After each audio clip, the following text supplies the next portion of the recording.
So problem 59 of KCET 2020 version D2. Given three vectors are said to be coplanar and we need to find the value of lambda. So we know that if the vectors are coplanar, then the determinant is equal to 0. So now let me write the coefficients of I, j, k in the form of a determinant. So I have 2, minus 3, 4. I'm writing the coefficients of I, j and k of the first vector. Next 2, 1, minus 1. And then I have lambda, minus 1 and 2.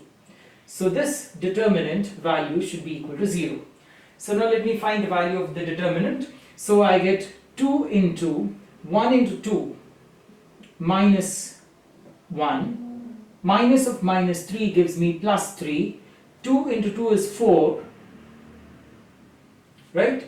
And then I have minus lambda into minus 1. So this gives me 3 into 4 plus lambda.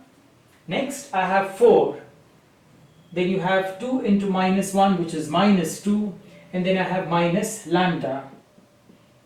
And this should be equal to 0. So now we need to simplify this. So if I get, here I get 1. So 2 into 1 is 2.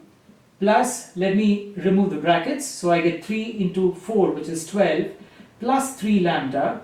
Minus 8 minus 4 lambda equal to 0. So 2 plus 12 is 14, minus 8 gives me 6.